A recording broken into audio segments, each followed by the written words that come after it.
Hi guys, welcome back to my channel. So in this series, we'll talk about pros and cons of living in Denmark with some of the points here with my colleague. So enjoy. Hi Krish, Hi, Geeta. she's my friend and colleague, right? Yes. We work in the same department or unit, Yeah.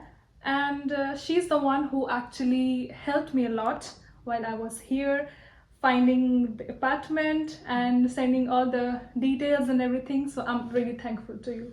Pleasure. So she will be sharing some of her experiences Yeah. because she's here in Denmark for some years, right? Yeah, 5 years now. Yeah, 5 years already, right? Yeah. So I knew her like 3 years now. Yeah, almost, I think. Yeah. Yeah. So I'll be very happy if you can share your experiences and Definitely. pros and cons, of course, Of both. of course. Living in Denmark. Yeah. And we can start briefly what you do, Yeah. like Yeah. how you been here and Yes. So, as Geeta said, and I would start by thanking Geeta because, okay. it's an honor to be in your channel. Okay, thank you so much. And yes, I am Krish. I go by the name Krish, but my actual name is Babu Krishna Maniadat. Yes. And I come from Kerala in India. I've been here as a postdoc for like 5 years, like Geeta said, and it's been nice. It's been very nice, and I've been, had some struggle years in the beginning where, got into the new life and figured things out, but now it's all good. And I'm almost at the end of my postdoc, trying to figure out if I have to, stay in academia or what should be the next step. So, yes. Yes. That's about me. Nice. Thank you so much. So we Yeah. will just begin with some of your Yeah. this is like very personal experience based Yeah. video, so it's Yeah. not some suggestions we are giving. No. Yeah. So we'll start with something about how is work-life balance. Work-life balance, I think that's one most important thing that people come to Denmark for. Being from India, we all know that we are known to be like hustlers. We are supposed to be working and 70 proving hours, 80 hours. if not more. So I guess I also came from such a background during my PhD in India. I was overworking. Well, I can't call it overworking because that was required back in India, right? So we know how the work culture is and how we have to be competitive and everything. But after coming here is when I realized that people here, for sure, they value life more than work. Work is only as like a reason to get money. But for us in India, it used to be the life. Yeah. So I started seeing the differences, and I actually see the positive of doing this because that's very good for your mental health, your physical health, because you have time for a lot of other things. So I guess that's like a 10 star when you Okay. talk about work-life balance in Denmark. I think in the whole of Northern European Yeah. countries. Yeah. So I think she's the one who always motivate me to you have to start balancing your life, not overwork, but I try. Not that you don't have balance, but I think, do some extra stuff also Yeah. than just working. Yeah. I've had not thought about it yet. Yeah. Okay, so very interesting. I mean, I just happened to do PhD, so I started applying for PhD, and I Yeah. got Denmark as my Yeah. like a dream PI to work with. So Yeah. that's why I'm here. Yeah. So I have never thought that okay, Denmark is the country I really want to be. Yeah. So do you mind sharing your thoughts that why you choose to be in Denmark? How I got here. I know that your friends are in US doing postdoc, right? Yeah. But yeah. why you choose So here? I guess, like, it's kind of like yours, but in your case, you kind of knew which PI you wanted to go to. But for me, it was just like I loved this field in biology. And the field that I worked during my PhD was, a bit related to metabolism, and I was working on liver.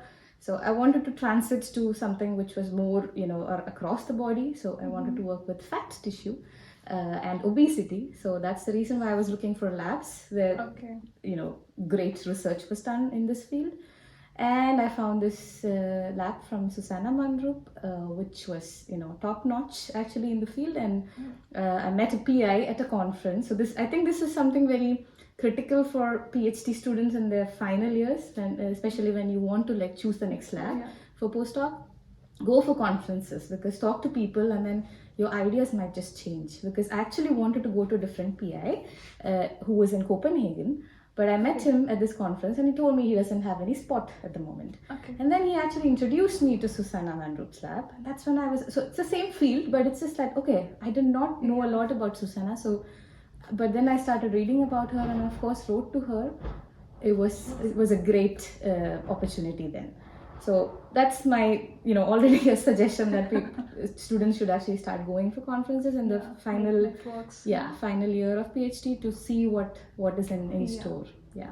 So I applied to her lab. So I, again, like you said, I had no idea about Denmark. On the map, I think I kind of knew where Denmark was.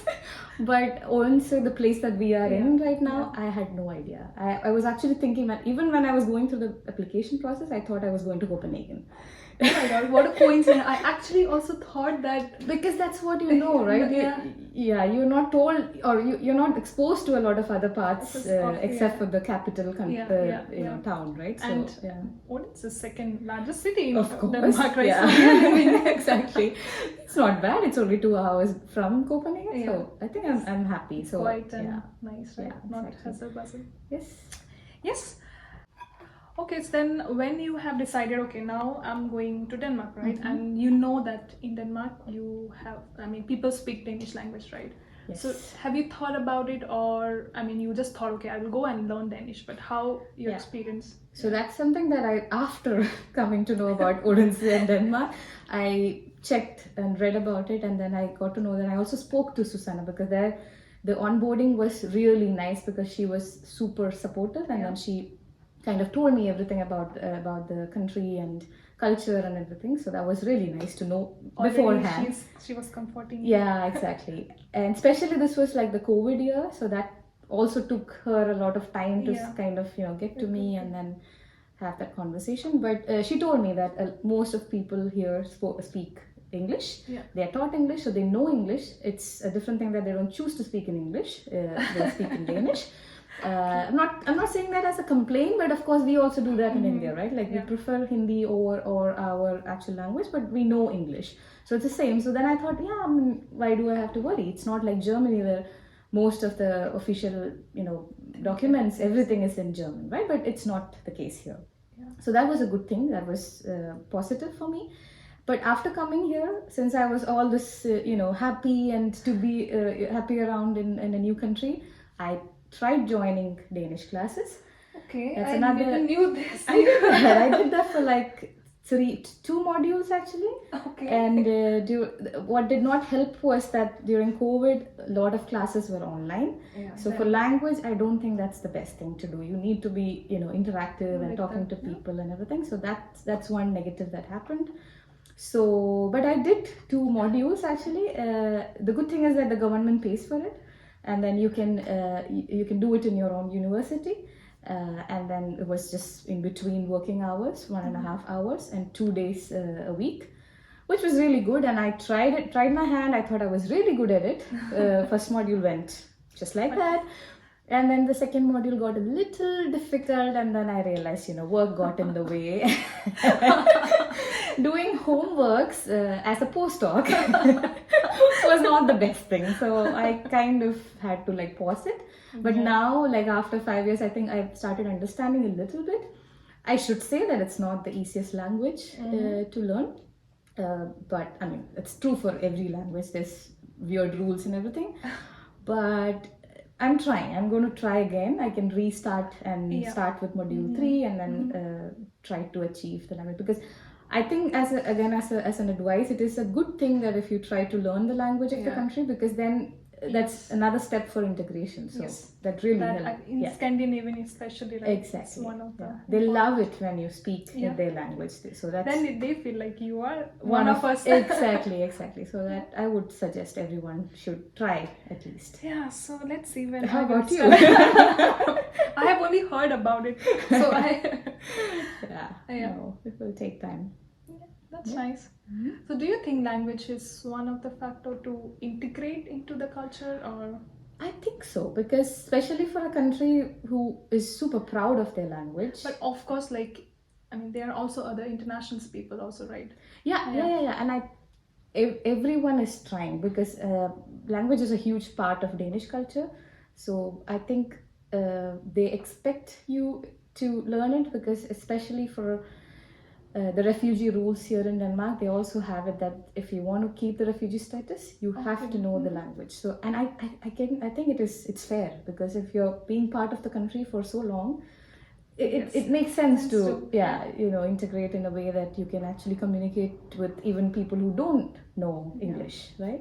Kids, for example. So now that I'm also a mother, it becomes more and more important that I start understanding this, because one day I'm there at the daycare to pick my son, and I see a small kid, start trying to talk to me, and I can't respond because I don't understand so much of Danish. And for kids, you can't even say, I don't. Exactly, and that even the kid wouldn't understand, right? So that's when I realized that maybe I should start learning it, try it again. So yeah.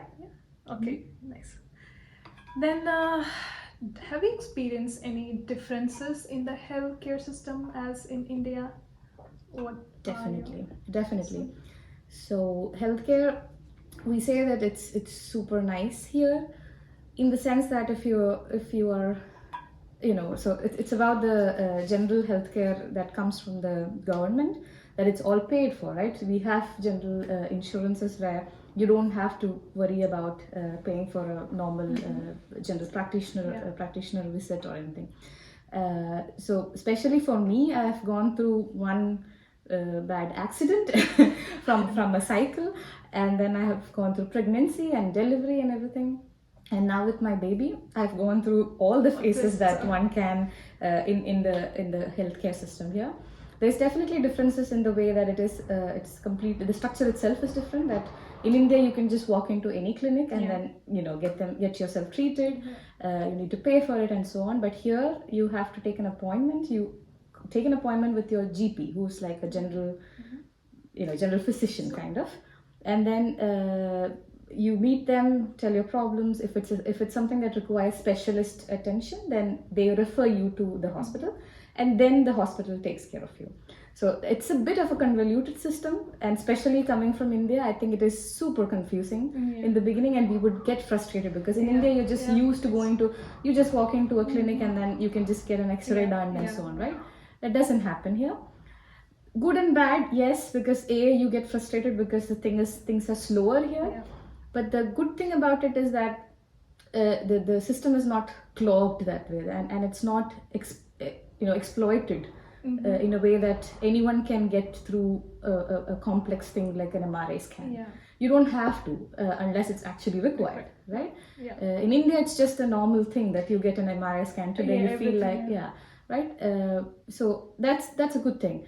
And I went through the whole thing for pregnancy, and I should say that I felt really taken care of. It was super nice, and they really took a lot of care of me during the pregnancy, and then the delivery was everything taken care of. So you didn't have to think about anything that way, because how much it could cost, right? Cost-wise, as well as your stress about so when you're pregnant in India, you have to keep track of your scannings and everything, right? Here it happens just like that, because you have a general email system that comes from the municipality, and all your appointments for scanning, let's say, this is just a small example, that comes as emails, and then it's already scheduled for you. You don't have to take exactly. You don't have to take the appointment. You don't have to think you're week 28, you need to get a scan. You're week 32, no. They just do it for you, and it was super smooth. You just have to go and you just have to show up. Exactly. So I think compared to around the same time, we had a lot of friends also in India who were pregnant and going through the whole thing, and I think compared to them, we were much more relaxed and felt taken care of.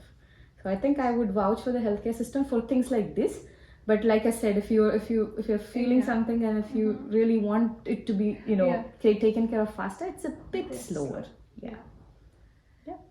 That's it has both pros and cons, of course. Yeah. And the only a drawback here is that they lack a lot of personnel. We have a lot of people in India, right?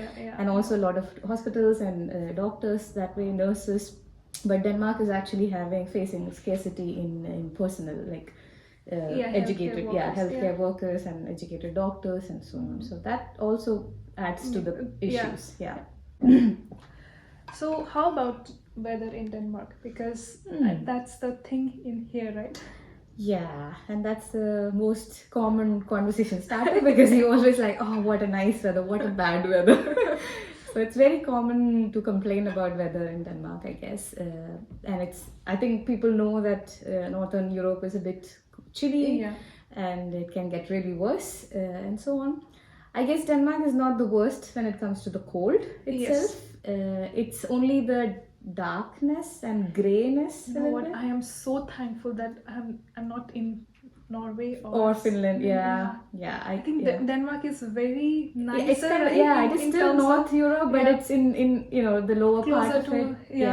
And closer to the mainland and so on. So it's really, I wouldn't say it's really nice weather, but it is much better compared to northern. You have to be like feel privileged about that, right? Exactly. Thinking about the Exactly. I think so. And the summer is really nice, and we are right in the beginning of summer now in July, and it's so good that you feel lively, and the city is super lively. People do a lot of activities and so on. And then what I've learned from so many years here is that here people, so in India we don't have so many weathers so much. Like the seasonal changes are like maybe summer, and then some rainy season, and then very cold. I think it depends also. But we don't really have a spring and autumn and so on. At least not from where I come from. So So maybe north, maybe northeast. They have better. But what I am used to was just like monsoon season and then summer in Kerala. Black and white. Exactly. So you don't have to think much, right? So but here it's like you really have the clear 4 seasons, and it's very nice. It's very exciting for someone who comes from south of India to see that. But the thing that I realized from the people here is that they really embrace the weather. So when it's summer, they are super summery, they're happy, they're like running around, having a lot of activities, they wear colorful clothes and so on. And it's spring, they dress accordingly, they do according activities, there's a lot of flowery things happening. And then when it's autumn or winter, you're just like you're kind of hibernating, saving all the energy. You don't see anyone, right? Then you don't see anyone, and it makes sense, right? Because it's rainy all the time, it's grey all the time, windy, and then you don't want to be outside. So I think it makes sense. In the first couple of years, you're still figuring out why are people not outside during this time, and then the third year you realize, oh, this is why people are not outside. So, and you prefer to be inside, right? At that exactly, time, and then you do indoor activities and indoor games and so on. So I think I've figured that out now. The culture, the weather culture or whatever you weather system here, exactly, like the health system. Yeah, so I wouldn't complain because again, a very famous saying that I heard from particularly from a Danish person is that there is no bad weather, there's only bad dressing. That's true, right? Exactly. So if you embrace it and if you know what's coming, check your weather app every day. And then if you do that, there is no bad weather. So you're prepared for each day. You have to be prepared for each day, right? Exactly. Like even though like today it's very sunny, but I don't think you can be like out as because it's windy. Exactly. So you need to like look at all aspects of weather and then dress accordingly. Exactly. Yeah. Okay, we can talk about Danish culture, right? I mean, not in perspective of language, but in terms of like trust, right? Here, people trust each other so much, right? Yeah. It's which we don't usually find in India. We have a lot of people as well, so I think it's again, if you've stayed here enough, you kind of understand the reasons behind everything, and I keep every point I keep comparing to my own culture, so our own culture back in India, and I get the point because it's a very close knit community that they have, and then they need to take the time to trust a person, otherwise they don't kind of accept you into their circles. But the good thing is that once you have cracked that, then you can there's literally very little things can break the trust. So I faced it because in the beginning, of course, I mean, everyone they're super friendly.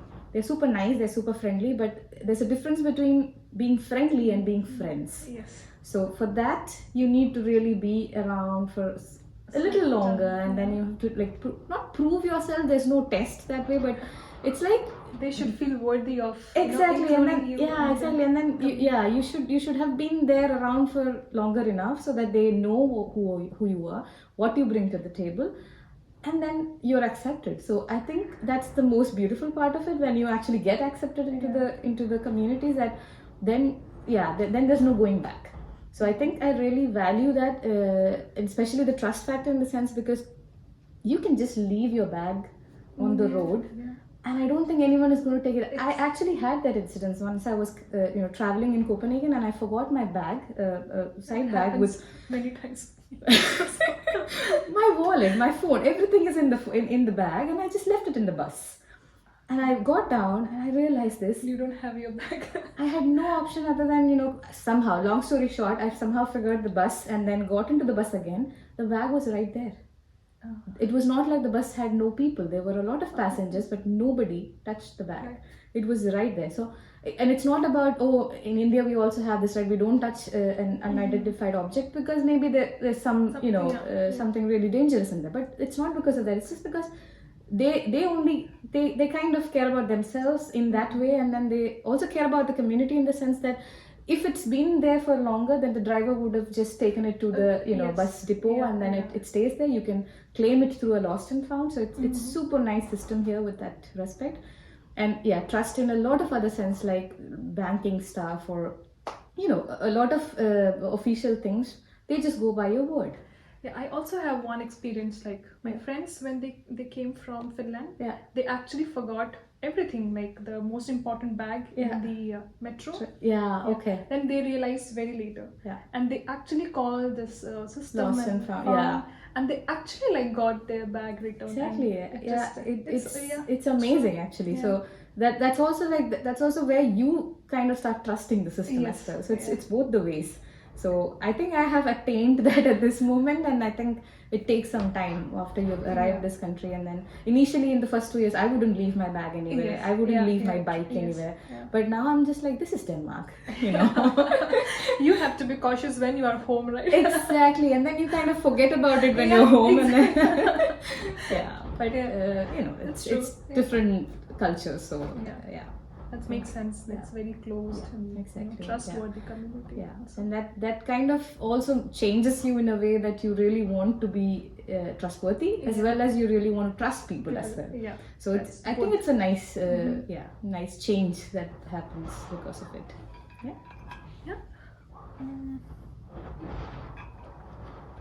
Okay, so now, of course, now when you came to Denmark, you have had already the job, or you had the position, right? That's how you came, right? But do you know someone, or do you have any experience, very close one, who have some challenges finding the jobs? Yes. Or Thanks for asking that. Because so I came here alone I said it was during COVID time, so there was no option of bringing a dependent during that time. But you were not dependent, right? No, I was single and I was very independent that time. But we were dating, so I had a boyfriend back then, and then we decided to get married in 2021. 1 year after I joined, got married and then came back. So the idea was that he slowly moves to Denmark and then finds a job. So he's a chemical engineer. He was working in a great company in India actually. And then the plan was that maybe around 2023 or something that he moves to Denmark to find a job here. But things got, so he used to visit me like quite often, and then we became pregnant, and then there was no option for him rather than just to come and support the family. So that was the right thing to do at that moment, right? So things just got fast forwarded a little bit. So he had to be here. He had to like put in his resignation in India and everything. So it was a big decision for us because his job was really secure, and he was used to the great lifestyle back in India.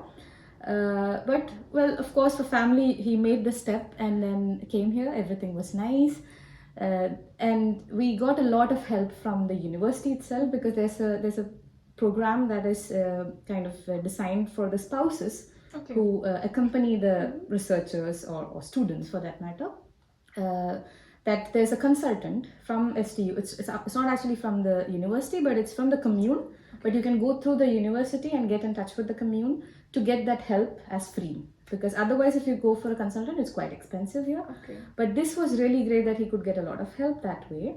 And then changing the CV and everything. So, long story short, it is very different kind of job search in India and the kind of job search in Denmark. Is it you have to go through some channel, or you it's not about you can apply independently as well, but the thing is that the things that they look for example, so in India, when he shifted from one company to another, it was just like there was an opening, he just went for the interview, he was selected. So just one day thing that you apply for it, you get it. Or for some companies also have exams and then interview and then get them, right?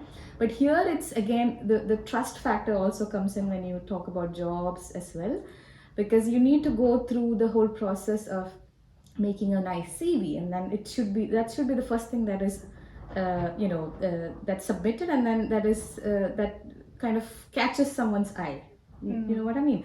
So you need to like show that you are worth it, because they're probably going to get thousands of applications from India, right? So they need to know why should they even look at your CV. So start with a beautiful and attractive CV with all important points written down. So that he got a lot of help from the consultant, which was great, because in India we don't really put in a lot of effort into CV, right? It's just okay, you just write down things there. But here's so in India, experiences also matter. Exactly, right? Experience matters. But here it's more about, so they experience matters, but they kind of, it's a whole thing. So they kind of look at the person, the personality, where you come from, and everything. So that was the thing that he got help with. But what was more difficult was to build the trust. So you need to go for like coffee chats, something like this, so that you write to a person who you are interested in working with, not the direct manager, or not the CEO or anything, but the direct manager, for example, or another colleague from a similar department or something. And then you go out for a coffee chat with them, get to know them, they get to know you, and then see if there's any opportunity. Well, it is kind of a judgment, yes, but it's also like, again, it's a part of building the trust, right? So that they need to see the person. So it's very different when you're applying from India, because you can't do this part. Yes. So it makes a lot of difference when the person is actually here. But having said that, there's also a lot of people that are struggling, that I know of, that they have come to Denmark or any other European countries with work visa for short period, and that they've not been able to find a job, because it's very short, that you cannot go through this whole process in that short time. So it has pros and cons, but I think it has been super challenging for my husband, Akhil. He's called Akhil, and eventually after a year and a half he has landed a job. 1.5 years, yes. But that also, well, to be fair, maybe he applied very seriously and giving a lot of time, maybe for a year, because half a year I wouldn't count, because it's gone into pregnancy, and then the early postpartum phase, and there was not a lot of time for him to apply seriously during that time. But it's been 1 year of full effort. And also, having said that, he did not start it after coming to Denmark. He started doing that right from the moment he got the spouse visa, which was back in 2022. But the difference was that he was applying from India. And then after 2023 winter, he was here. So it actually made a lot of difference that he started getting these interview calls, or not interview calls, but at least the chat, coffee chats were happening. So that's probably kind of something that people can keep in mind, because if you are applying from India, you need to really stand out in a way that they recognize you. That sounds challenging. Now I have to think about after. No, but I think if you're in the system already, it is not that difficult. It's definitely difficult, because there are fewer positions. It's a smaller country. There are fewer companies. There are fewer positions. Everybody wants to come to exactly, right and now. Everybody now, especially like I see a huge rush of people after 2020. There was maybe few Indians, but now I see a lot of Indians, a lot of other Asian country representatives coming here. So I guess it's getting more and more competitive. But I think there's a way out. Do you think it's harder in academy compared to industrial or this non like industrial jobs? I feel it's, at least for being a postdoc, I feel it was super easy for me because I feel there your papers and publication speaks louder how than well your you are words. scientifically driven Exactly, or exactly. And then it was like a couple of presentations that I had to give for the interview. And if you're able to, because you've done the work, right? So if you're able to explain it nicely, I think you can crack PI it. will get attracted, right? Exactly. But for jobs which is not documented on a paper like a publication, I think it is much more difficult because for you to prove your experience and prove your expertise is a bit difficult. That's what I feel. It's from my personal experience between me and my husband, but we've also heard from a lot of other friends and their families who've been trying for it. So yeah. Okay, that's nice. Then now everything is settled, right? Yes, for us, yes. going slowly. We are very thankful and grateful to be here, and we are happy. Like, it is the second happiest country in the world, so I think we feel it now. And with the baby, it's only getting better. So nice. Yeah.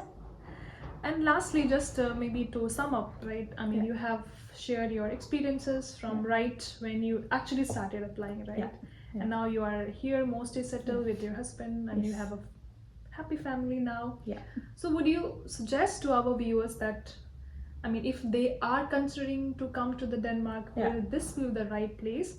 So again, just a bit of disclaimer, this is all based on how we have experience here. It's not a recommendation. No, right? Not in any way. No. Yeah. So we would like to hear your suggestions or your thought on it. I think for Denmark specifically, I think we've covered most of the parts where people can understand how it happens. The trust factor, how challenging the weather can be, language is a thing. But if you're ready to, I think most of us are, as Indians, I think we're ready to take the risk and we're ready for challenges. But it's just that how do you perceive them, and then how much do you want to go further ahead with it? Because I also know people who have been here. I actually had a good friend who lived here for like 2 years, did a postdoc. She finished it in 2 years. She was from a different department, and she had to leave because it did not work out for her. So it really depends upon your personality of how much you want to extract from yourself as well as from the environment.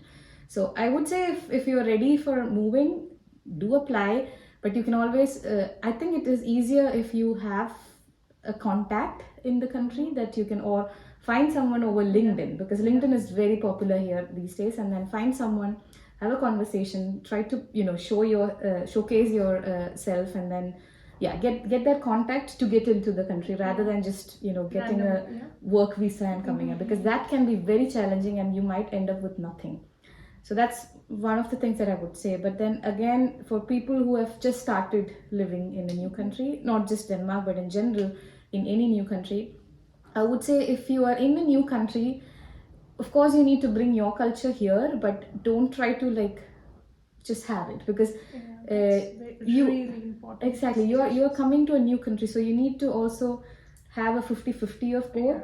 Have the positives from their culture to yours, and then have your positives to theirs, and don't try to kind of implement your culture completely in a new country, which kind of breaks their trust in a way, because when so this is our perspective, but when as a Dane, when I have like an Indian coming to my department, what I expect is that to get all those positiveness about challenges and then risk taking and then hard working and everything to be brought into the group. And then I would also like them to learn the factors like trusting and then other qualities, right? Other qualities that they have. So it's a give and take. It should not be always like constantly giving or constantly taking. So that's what I would say. And then just be at it. I think nothing in life is easy, we know, and it's life is only getting more and more competitive. So you need to be really on top of what you're doing, and be out there, be talkative, be out there. That's what at least Europeans like. Damn, that's you said so well. Yes. Yes, thank you so much, Krish, You're very welcome. like taking time from your family. Now I know your kid is now sleeping, or Yes. maybe he's playing now, already woke up. Probably. Taking some time Yeah. to Thanks talk, to my husband for taking care of him. Yeah. talk to me, and yeah, we'll see each other in the unit. Of course. But thank you so much for having me. It was such a great conversation, and you asked all the super nice questions and very important. I'm hoping that some people would find it useful. Useful. Yeah, that's also the point. Yeah, exactly. Thank you so much. Yeah. You're very welcome. Yeah. Okay. Thank you so much, guys, for watching this video till the end. I really hope those who are considering to move to Denmark will find this video useful. Makeup. And again, thank you so much, and bye bye.